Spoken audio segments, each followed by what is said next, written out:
The following program is brought to you by Jack Miller. It's Down to Business with Jack Miller. Forget what they teach you in school. This is real life, not Wall Street, but Main Street. A real show on what's really involved with starting and running a business with all the ups and downs. Our guests will answer your questions and provide you with valuable information. Stay tuned and join in the conversation. When the earth was created, hello, everyone. This is Jack Miller. Thank you for joining us. We are super excited to be here with you guys. Todd Cohen is here with us, and we have a unbelievably special guest who we just lucked out on the time. Roger Stone just came out with a brand new book. Actually, you can order it on Amazon or pre-order it, called Jeb and the Bush Crime Family, which is riveting. And we got lucky. We got Roger the day of the non-debate for Trump, Todd. We got lucky. Well, first of all, I have mixed emotions. I'm so excited to have him back, but at the same time, he's our first repeat guest, and I got scared when you booked him because I think you're trying to replace me. No. Let's get Roger on the phone because there's just so much to cover with this guy. It's unbelievable, and he's the dean of it. So, Roger, you with us? Yes, indeed. Great to be here, Jack. Hey, thanks for joining us, Roger. So, Roger, you have been unbelievably busy. I don't know when you have time to sleep, but that's another story.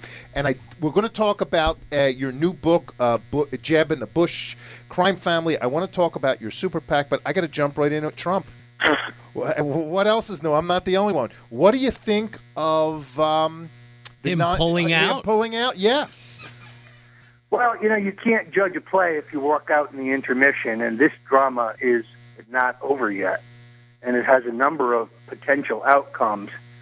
But the whole thing is so terribly Trump, it's extremely high risk. There is obviously the risk that voters in Iowa will not like his unwillingness to show up at the debate. On the other hand, it is potentially also high reward. Trump standing up to a news organization that tries to bully him, proving you can't bully Donald Trump. It is certainly blighted out the sun for Ted Cruz and these other candidates. They can barely get their name in the paper because it's all Trump all the time. Go to cable, go to radio, all you hear is Trump in the debate. Now with the revelation that Rick Santorum and Mike Huckabee are going to show up at Trump's event, which is running now on the Sinclair cable network, 40 million people, it is very significant in Iowa in the sense that both Huckabee and Santorum have pockets of support among evangelicals who at this point may realize that their first choice has no chance and that they ought to switch to Trump. Not insignificant in the sense that Iowa, in my opinion, very, very close at this point between Ted Cruz and Donald Trump. Do you think that the pulling out of the debate was a calculated move on Trump for some strategic play, or he just got tired of, or the press release that Fox issued set him off, and he just said, just screw it? I think Trump is, having known him for almost 40 years, he's very improvisational. He's not a guy who has a calculated and sneaky political plan. He's a guy who rolls with the punches and operates based on the developments. Although he has been foursquare about the fact that he thinks Megyn Kelly hasn't treated him well, I think that this release from Fox, kind of chiding him that the Ayatollah and Putin would be tougher to handle than Megyn Kelly, made him come to a definitive conclusion that he was going to withdraw from this debate. And then he's always left the door open to showing up. He's always said, I'm probably not going to show up at the debate. So you have a couple different questions here that are going to get settled in the next 24 hours. How many people watch the Fox debate without Donald Trump? That's like watching the Jackson 5 without Michael. Yeah. I mean, if you want to tune in for Tito, it's okay with me, but it's not very good. I like Jermaine. Don't sell him short. Or Jermaine. The Jermaine fans can tune in. But the truth is, Trump is the star. Yeah. If he's not in the debate, their ratings will get chopped in half. And then what are the ratings like for Trump's counter rally? They're going to be, if I may coin a phrase, huge. Huge. I think CNN is covering the counter rally. They are. I mean, but actually Sinclair is bigger than CNN in terms of homes, and the combination of two is very powerful. Right. What's your thought on, the elephant that's not quite in the room yet, which is Bloomberg announcing, potential candidacy? Well, can you say the words President Trump? I mean, two New York liberals running for the presidency of the United States, both pro-abortion, both anti-gun. Mike Bloomberg does not pull votes from Donald Trump. There really are no moderate Republican votes to speak of for him to pull, so that's a fantasy. So I view that race as two liberals and a conservative, or two candidates to the left and one candidate to the right. This is 1992 in the reverse, when Ross Perot peeled votes off of George H.W. Bush, allowing Bill Clinton to become president with less than 50% of the vote. 46, as I recall. So you view Bloomberg entering the race as basically the golden ticket for whoever comes out of the Republican primary? Yes, I think that's a fair statement. I don't think Bloomberg sees it that way, but I think it's an illusion if he thinks there's a huge voting bloc in the center, because there isn't. Our politics is very polarized. Now, he can raise $1 billion, or he can spend $1 billion. He certainly is the one person who could get on the ballot in every state. He has the financial wherewithal to do that. I just don't know how a short Jewish guy from New York who is liberal on virtually everything wins any votes in the center or the center-right. I think he just pulls from the Democrat, presumably Hillary Clinton. Now, if you read the New York Times story very carefully, and you've got to almost be a criminologist to do this stuff, at the top of the story, they said he would only run if he were faced with a choice between Trump or Cruz and Bernie Sanders. But by the end of the story, it becomes clear that if Hillary Clinton is damaged enough, and she certainly is sustaining damage, that he would consider running under those circumstances as well. At this point, is it looking like Trump's going to be our next president? I think there's a high probability. The Gauntlet of Iowa is really, at this point, the only obstacle. Now, I can make a case to you that he doesn't have to win Iowa. In fact, he might be better off if he didn't, given the historical precedent that no one who has won Iowa has gone on to win the New Hampshire primary or the nomination. And I do believe strongly that if Trump were to narrowly lose Iowa, he could certainly recoup in New Hampshire, where his numbers are much stronger, where there is less of an evangelical tradition. And if that happens, then you move to South Carolina, where Trump is stronger than a bucket of mullet. I mean, he's just incredibly strong there, probably leading by close to 30 points. And that's the gateway to the South. If you look at these states individually, and I have, Alabama, Mississippi, Tennessee, Kentucky, and so on, this is Trump's strongest region. He's breaking 40% in some of these states. So I think that New Hampshire really could be the ballgame. Well, we'll find out soon. What do you think of the National Review piece and the whole right wing? What I call you're not conservative enough. It's like you're not whatever enough tactics. Yeah, I addressed this on Megyn Kelly's show last Thursday night. I mean, a lot of the people who signed that letter are friends of mine. Several of them I remember very distinctly signing a similar letter complaining that Ronald Reagan was not conservative enough. Look, those guys are purists. They're intellectuals. I understand that. I don't make the case that Donald Trump is a pure conservative. I make the case that he's the best choice for conservative voters in 2016. There's a difference. One only needs to look at his platform. This is a president who would crush ISIS. This is a president who would rebuild our military strength. This is a candidate who would rebuild and revitalize our economy based on a growth tax reform plan. This is a candidate who would restore America's might. This is a president, above all, who would be free to cut federal spending, one of the great scandals of all time. Now you add to that, a new veterans health care program, and you've got a successful presidency. So on issue after issue, I argue conservatives should vote for Trump because of where he stands today. Where he stood 15 years ago, how he stood on abortion before he and his wife had a baby late in life that they cherish, where he changed his mind, I think it's irrelevant.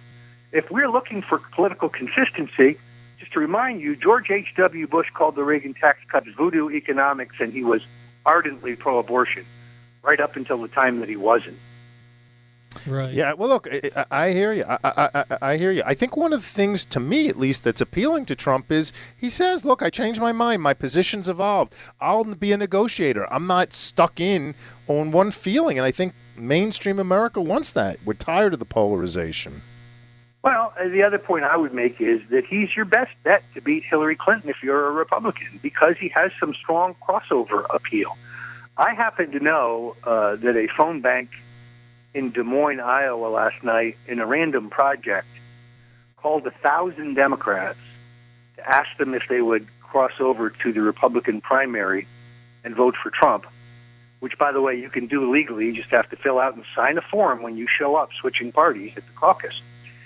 And of 1,000 people reached, 300 of them said yes. That's a clear demonstration. Now, they were targeted. These are blue-collar Democrats, working-class Democrats, in a Democratic but working-class precinct outside of Des Moines. The point, though, is it demonstrates Trump's crossover capability. He can get the votes of working-class Democrats, the so-called Reagan Democrats. I also think that people make a mistake to underestimate his potential outreach to African Americans and to Latinos. Yes, Latinos. It's aspirational. Those voters want a piece of the American pie. They want prosperity. They want opportunity. They want a leg up. And Trump, I think, offers all of that. He is a symbol of success. Right. We had Diamond and Silk on our show a couple months ago, and they would definitely agree with you on that. I want to jump back to the media situation because I find it very interesting. The media bias that we have in our country and in the world, is something that I think is a little bit alarming on a number of levels. And there's no doubt that Fox has a bias against Trump and that CNN, for instance, it said has a bias against Bernie Sanders and for Hillary Clinton. So I think it's refreshing. Again, I mean, Donald Trump does a lot of things that irritate me, but one thing he does is he doesn't let, things bother him. He's willing to stand up and go up against the system or, on a lot of different issues that most people, fall in line in the archaic system that has been established. And I like that. It's refreshing. That's the appeal. I mean, I think that voters are fed up with big media just as much as they're fed up with big government. I see them all in bed together. Why do you think they see the networks promulgating the establishment line on every issue? I think they're fed up with it. Trump is a breath of fresh air because he is so unscripted and natural and real. Why do you think Roger Ailes and Fox put out that statement about the Ayatollah? It was almost like they poked their finger in Trump's eye. You think they did it to get press or just to pre-debate publicity? Well, I mean, Trump had said a number of provocative things on his Twitter feed about Megyn Kelly, about Fox and his treatment. So I suspect it was meant as a cheeky answer to that. Mm-hmm. But if that's the case, it backfired. Gotcha. And now everybody is holding their breath to see what happens. I mean, the event that Trump has in Des Moines is only a 10-minute drive from where the debate is being held. They could motorcade there very easily. Trump is the ultimate showman. No one will really know what he's doing until he does it. Is he getting too cocky, like with his latest comment that he could shoot someone and still win this election? Do you think he's getting... The context, that was about how liberal New York is. What he was saying is, I could shoot in a random direction on the streets of Manhattan, and I would not kill any Trump voters. It's a joke. It means that no one in Manhattan is voting for Trump. I think everyone knew it was a joke. He obviously isn't saying that he's going to go out and shoot voters. Of course. So let me jump. You started I don't know if it's a PAC or a super PAC, correct? Well, it'd be super if it raised more money. I have raised a little bit of money here because I feel strongly that there's going to be an effort to steal the convention from Trump. There are a couple of rules that were jammed through 3 years ago, by the Romney folks, including Rule 40B, which says that in order to have your name put in nomination, you must have a majority, not a plurality, but a majority of the delegates in 8 states. So if all these minor candidates who have no chance of being nominated stay in, Kasich, Christie, Bush, etc., it is possible numerically that Trump could be sweeping the table, running the table, by winning a plurality in every state, but not have a majority in the 8 states. Also, there's 278 superdelegates. Those are all political hacks. Those are party functionaries. Those votes will be largely controlled by Rance Priebus, or whatever his name is, the national chairman. And that is an anti-Trump bloc. So by my arithmetic, Trump needs to get 53% of the delegates that are up for grabs in primaries and caucuses. Possible, but a tall order unless this rule is changed. You could change it on the floor at the convention with 51% of the vote, and that's really what I'm organizing to do. I also think that as we go into the stretch, if Ted Cruz is successful in inching by Trump in Iowa, and that's possible, then I think in the days between Iowa and New Hampshire, and there's only 8 days, there needs to be an intense focus on the real Ted Cruz, who isn't who he claims to be. He's going to clean up Wall Street. He's taking sweetheart low-interest loans, secret loans, from Goldman Sachs and Citibank. He's not disclosing them as required by law. And I guarantee you they're at an interest rate, Jack, that you and I could not get. Yep. He's going to clean up Wall Street? No, I'd say he's beholden to Wall Street. The other thing that bothers me is his wife has a few pertinent things missing from her wiki page. Her service as the deputy to Condoleezza Rice at the NSC, for example, seems to be missing. Her service as the deputy U.S. trade representative to Robert Zoellick in the Bush administration seems to be missing. Let me put it another way. Heidi Cruz helped give us the war in Iraq and our current China trade policy, and now they've airbrushed it out of her resume. She's described as a partner at Goldman Sachs. Both she and Ted Cruz worked for the Bush administration. Ted Cruz is the man who recruited John Roberts. John Roberts became Supreme Court Justice and gave us Obamacare. All an inside deal. I think that my PAC will definitely be airing ads, shedding light on all of those things. Tons of interesting stuff. Roger, we have to take a 2-3 minute break. Then when we come back, I want to get into your book and all of the startling revelations there. And I want to also give out your contact information. Everyone should go to stonezone.com. If you guys want colorful political commentary, go there. Check out Roger. Follow him on Twitter at Roger J. Stone Jr. Junior is my Twitter feed. Junior, the most StoneZone.com is where my political commentary is. And if you want to buy my book, The Clintons' War on Women, which is the ultimate oppo dump on Bill, Hillary, and Chelsea Clinton and their lifelong criminal activities, or my new book on the Bushes, Jeb and the Bush crime family, just go to rogerstone.com. No D. rogerstone.com, and you can order them. They're all right there. Roger, when we get back, I want to take a 2-3 minute break, or we have to. I want to talk about your books because you got great stuff in them. Okay, thank you, everyone. We'll see you in 2-3 minutes. Roger, hold on. Thank you very much. Don't turn that dial. We'll be right back. Turn it around. Do you need long-term real estate financing? Gelb Financial is located right here in Fort Lauderdale, Florida, and provides 30-year terms with no balloon payment whatsoever on non-owner occupied residential and commercial real estate. With a minimum loan amount of only $75,000 all the way up to $5 million, we provide common sense underwriting and quick closings. We don't require tax returns whatsoever. Call right now at 561-221-0900. Again, that's 561-221-0900. Did you invest in a non-liquid real estate partnership? Do you want and need liquidity? There's finally an answer. Quick Liquidity is a direct buyer of real estate minority interest and tenants in common investments across the country. To find out if we would buy your non-liquid investment, call us at 561-221-0881 or visit us at quickliquidity.com. That's quickliquidity.com. If you're buying, selling, or investing in real estate, call attorney Dan Kaskow, 561-237-6822. Mr. Kaskow is board certified by the Florida Bar as an expert in real estate law. He's been practicing law for more than 20 years and is a partner in the law firm of Sachs Kaplan with offices in Boca Raton and Tallahassee. Dan Kaskow handles real estate, corporate, condominium, and homeowner association matters throughout Florida. From residential purchases and sales, bulk buying and selling of condominium units, to purchases and sales of commercial properties. Contact attorney Dan Kaskow at 561-237-6822 for your real estate, corporate, and community association legal needs.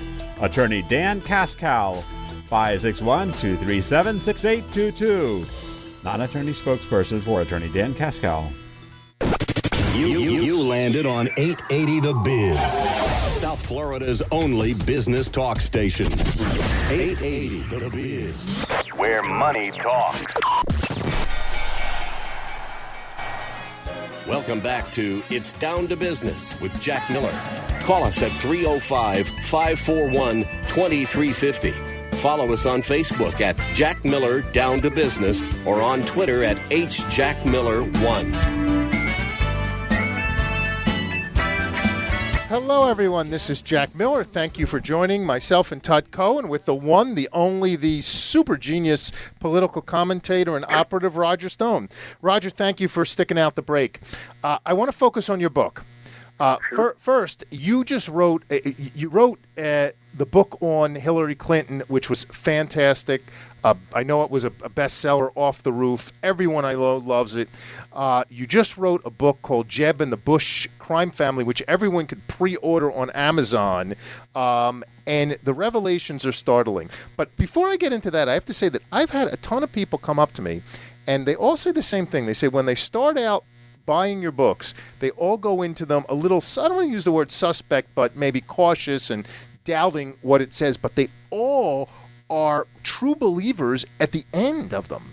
You sell everyone on the books, and you're an unbelievable storyteller, and the books, all of them are riveting. You also wrote a fantastic book about LBJ and the Kennedy assassination, which is just unbelievable. Yeah. So I would encourage everyone to go to Amazon or go to Roger Stone's website and buy the whole series of them, because each one's riveting and everyone says the same thing. Well, Jack, that's very kind. Look, I for those who say I'm just a right-wing hitman, I hold up my book on Jeb Bush and the Bush crime family as evidence to the contrary. I started out in politics as a conservative Republican, but over time, spending 40 years in the corroded rectum of the two-party system, it didn't take me long to figure out that both parties are in it together. It doesn't really matter whether you elect a Clinton or a Bush or another Bush or an Obama. Everything remains the same. Endless war, massive debt and borrowing to pay for that war, erosion of our civil liberties, dropping the standard of the quality of life for working-class Americans, high taxes on working people while the hedge fund managers on Wall Street get off virtually scot-free, more and more taxation across the board for working people, borrowing into the next century that our grandchildren and their great-grandchildren will have to pay off. The two parties are in it together. They fight for the TV cameras, but when they turn off the cameras, they slap each other in the back and they all go to dinner. It's all about re-election. It's all about the money machine. Look, I worked in the United States Senate. I worked in the House. I worked for 9 candidates for president, 3 presidents. I've seen the sausage being made. It's not pretty. It's ugly. The sad truth is, in Washington, D.C., if you have the right amount of money and the right connections and the right lobbyists, you can buy anything whatsoever. So walk us through the premise and the background of the Bush crime family. Well, one cannot address the Clintons without addressing the Bushes, and one cannot address the Bushes without addressing the Clintons. As I demonstrate in both my books, which are really kind of bookends, they're in it together. They profiteer together.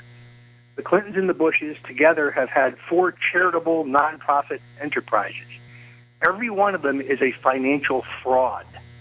They have sucked millions of dollars out of these operations that are meant for charity and put them in their pockets. The most egregious example would be the Bush-Clinton Haitian Earthquake Relief Fund. They raised $138 million. They spent $10 million in Haiti, most of it on questionable things, and they pocketed another $128 million. Then they went out of business, and they won't answer any questions, although I tried. So when I heard that John Meacham would be writing the definitive authorized biography of George H.W. Bush, which is a New York Times bestseller, I determined not to let what I thought would be a total whitewash go forward unchallenged. That's why I wrote this book. Yes, it's about Jeb. Jeb, who is a smug, entitled autocrat, more like his mother than his father. Jeb, who made millions of dollars off decisions he made as governor, getting his paycheck immediately after leaving office. So he switches the state pension fund management to Lehman Brothers. And then he gets the a job. The day he leaves office, he gets a nice fat check for $1.5 million, and he signing bonus for joining. Goes to work for Lehman Brothers as a consultant. Gotcha. Yeah. Well, do you get into also what's his name? Prescott Bush, H.W.'s father. Prescott Bush was the U.S. Senator from Connecticut. He was chairman of the Senate Banking Committee at the same time he owned a majority interest in a New York bank. Pretty good trick if you can do it. But the real family money came from arming the Nazis. Prescott Bush and his partners armed the Hitler's war machine, and they also had a very good deal on a steel mill in Germany that was using slave labor from Auschwitz. This is where the Bush family fortune originally comes from. By the way, Bush is not only his father, but his father-in-law were partners in these two endeavors. So there is larceny in both sides of the Bush family. Prescott Bush went on to be a U.S. Senator. George H.W. Bush ran for vice president 5 times. No one runs for vice president unless they have a plan. And he finally becomes vice president with Ronald Reagan. He is the point man in the task force that traffics millions of dollars worth of cocaine into the United States to be sold to raise money to illegally finance the Nicaraguan rebels after Congress has cut off funding to same. And in fact, he stonewalls the special prosecutor in Iran-Contra, refuses to be questioned, and refuses to turn over any documents. You think any of that is in Mr. Meacham's book? Completely missing, like it's never there. Well, they have to get... Then there's the funny question of George H.W. Bush and where he was on November 22nd, 1963. For 30 years, he tells us he can't remember where he was. That's ludicrous. Every adult knows where they were. Even those who were in their teens know where they were when they heard that John Kennedy had been murdered. Then in 1985, the government declassified 2 very interesting documents that show us, 1, he was in Dallas. He stayed at the Sheraton Hotel only blocks from Dealey Plaza. And 2, that minutes after the assassination, exactly 7 minutes, he called the FBI office in Houston ostensibly to report that a young Republican in Harris County, Houston, may or may not have threatened the president, but really calling to establish his alibi. He says 4 times in the phone call, by the way, did I tell you I'm in Tyler, Texas? Which, by the way, is only a 45-minute drive outside of Dallas. So, and then there's a second memo from J. Edgar Hoover himself, the FBI director, saying that be sure to brief George Bush of the CIA on anything you learn about Cuban right-wing activities in the Dallas area. The government bends over backwards to say that that's not George H.W. Bush, but I think as Russ Baker demonstrated in his terrific book, Family of Secrets, it is indeed George H.W. Bush, who's working for the Central Intelligence Agency as early as 1961. And people can pre-order this now on Amazon because this sounds like it's an unbelievable book. Right. Let me ask you a question about Jeb real quickly because we have to go in. If I know you haven't, we have to go in a few minutes. He raised $100 million or so to run for president. Who knows where the money came from? Who knows where it went? What's the back room? I don't want to use the word pissed, but I'm going to use that. But how pissed or how upset are these people who gave him $100 million and he's, I don't know, no percent effectively? Fifth. First of all, almost all of that is hedge fund money. Mm-hmm. So think how angry they were when Trump came out and said hedge fund managers should be taxed like everyone else, and then Jeb quickly agreed with him. I would think his donors are furious.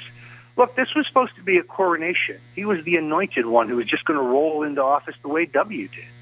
we're going to be asked to overlook the fact that when his daddy was vice president, Jeb got a $4 million personal taxpayer financed bailout. We're supposed to ignore the fact that Jeb avoided prosecution on a $17 million bogus, fraudulent import-export bank. We're supposed to ignore Jeb's connections to cocaine trafficking and cocaine dealing. All of this is in my book. Everyone has to buy it. Jeb and the Bush crime family. Roger, another question for you. I know you're super busy. You're going to be super busy till the election.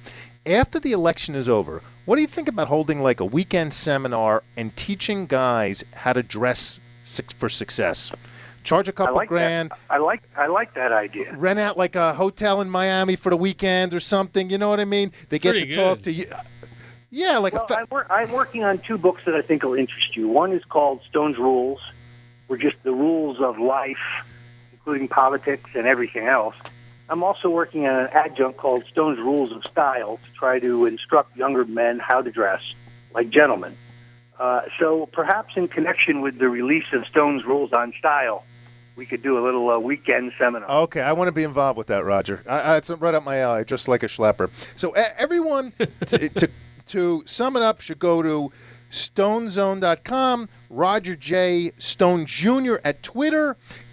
Where's the best place to buy all your books? If you go to bushcrimes.com, you can buy the book on Jeb, bushcrimes.com. If you go to Clinton's War, no apostrophe, obviously, clintonswar.com, you can get the book on the Clintons, or you can go to rogerstone.com and you can get both of them.